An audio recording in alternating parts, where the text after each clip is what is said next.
sûrement déjà vu le film Titanic. Et certains d'entre vous ont peut-être même versé une larme devant cette histoire tragique. Mais saviez-vous qu'à bord du voilier Titanic se trouvait un homme noir dont l'histoire est aujourd'hui oubliée? Son nom était Joseph Laroche. Et son histoire n'est pas seulement celle d'un homme qui a disparu dans les profondeurs des océans. C'est l'histoire d'un homme qui voulait réussir, offrir une vie meilleure à sa famille, mais dont le destin allait prendre une direction inimaginable. Joseph Laroche est né en Haïti en 1886. Très jeune, il quitte son pays pour aller vivre en France, avec un objectif clair: apprendre, réussir et construire son avenir. Il ne part pas simplement pour voyager, non, il part avec un rêve: devenir quelqu'un, avoir un métier, pouvoir aider sa famille. Alors, il étudie et devient ingénieur. À une époque où il était rare pour un homme noir d'avoir ce niveau d'études, Joseph réussit à construire un parcours impressionnant. Joseph Laroche n'était pas un homme sans qualification, non, loin de là. C'était un brillant ingénieur avec des compétences techniques. Il aurait notamment été associé à des travaux liés aux infrastructures et au développement du métro parisien, notamment la ligne 12. Alors, sur les papiers, il avait beaucoup d'éléments pour réussir. Mais voilà, la réalité était différente. Et malgré ses compétences, Joseph rencontre des difficultés pour trouver un emploi stable, correspondant à son niveau.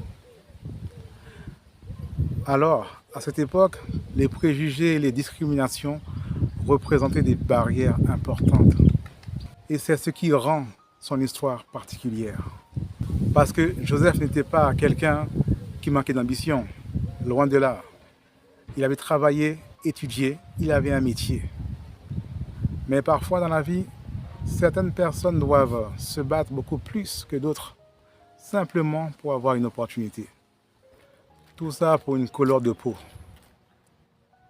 Alors, Joseph était marié à une Française du nom de Juliette et ils avaient 2 enfants, 2 petites filles. Comme beaucoup de parents, son objectif est simple: offrir une meilleure vie à ses enfants. Il voulait une stabilité, il voulait pouvoir avancer, il voulait construire quelque chose. Mais malheureusement, encore une fois de plus, les difficultés professionnelles commencent à peser sur son avenir. Et c'est là qu'une possibilité apparaît.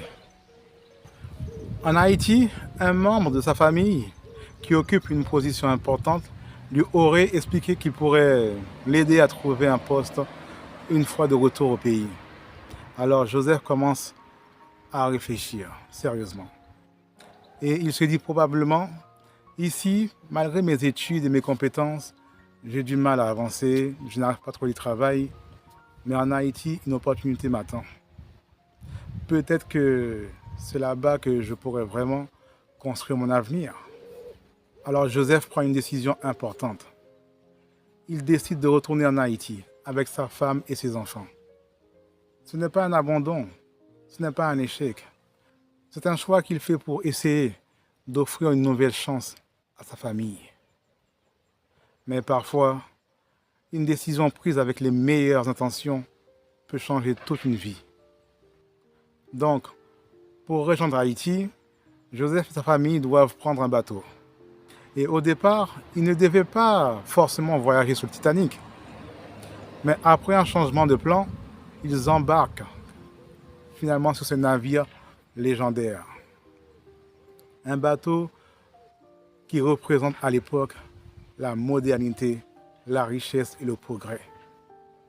Donc, en 1912, le Titanic est présenté comme un navire exceptionnel. Et beaucoup pensent qu'une catastrophe est presque impossible d'arriver à ce navire. Sans blague. Donc, Joseph monte à bord avec sa femme et ses enfants. Mais malheureusement, même dans ce moment historique, son époque le suit. Il est un homme noir dans une société où les différences sociales et raciales sont encore très fortes.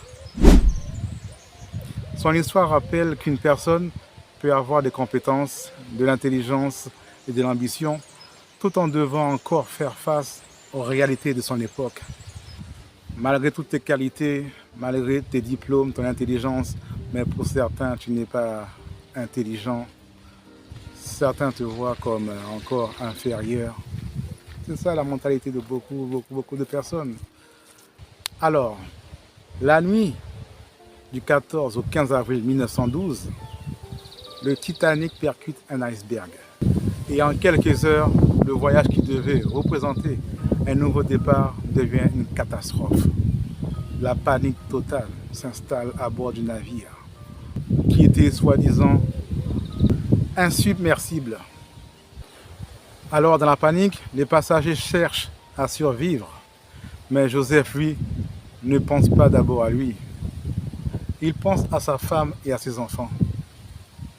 Comme tout parent qui aime vraiment ses enfants, sa famille et qui veut les protéger, il fait tout pour les sauver. Et sa femme et ses enfants réussissent à monter dans un canot de sauvetage. Malheureusement pour Joseph Laroche, lui ne survivra pas. Donc, il disparaît dans l'océan Atlantique à seulement 25 ans. Un homme qui avait quitté Haïti avec des rêves. Un homme qui avait étudié. Un homme qui voulait réussir. Un homme qui ne cherchait rien d'autre qu'à vivre normalement. Un homme qui voulait simplement offrir une meilleure vie à sa famille. L'histoire de Joseph Laroche nous montre une chose. Parfois, les événements qui changent notre vie commencent par des décisions prises dans l'espoir de faire mieux. On ne saura jamais exactement ce qui serait arrivé si Joseph avait eu un autre parcours professionnel. Mais son histoire montre comment les circonstances de la vie peuvent influencer les choix que nous faisons. Une opportunité peut changer une vie entièrement. Un obstacle peut changer une trajectoire. Comme je pourrais le dire, la vie ne tient qu'à un fil.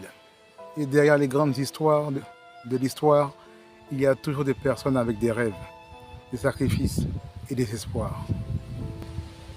Alors, selon vous, est-ce que notre destin dépend uniquement de nos choix?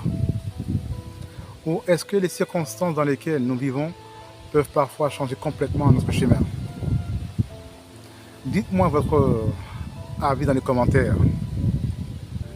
Si vous aimez les histoires de destin incroyables, d'argent, de réussite, d'échecs, d'entrepreneurs et de leçons de vie, abonnez-vous. Un homme qui voulait simplement offrir une meilleure vie à sa famille. L'histoire de Joseph Laroche nous montre une chose. Parfois, les événements qui changent notre vie commencent par des décisions prises dans l'espoir de faire mieux. On ne saura jamais exactement ce qui serait arrivé si Joseph avait eu un autre parcours professionnel. Mais son histoire montre comment les circonstances de la vie peuvent influencer les choix que nous faisons. Une opportunité peut changer une vie entièrement. Un obstacle peut changer une trajectoire. Et pour ceux qui cherchent un moyen concret de commencer à créer un revenu en ligne, j'ai mis une formation d'affiliation dans la description. L'affiliation est aujourd'hui l'un des moyens les plus accessibles pour commencer sur Internet, même sans expérience et sans créer son propre produit. Sur ce, j'espère que vous ne repartez pas à bredouille. Si vous avez aimé, abonnez-vous, likez et je vous dis à la prochaine vidéo. Bye.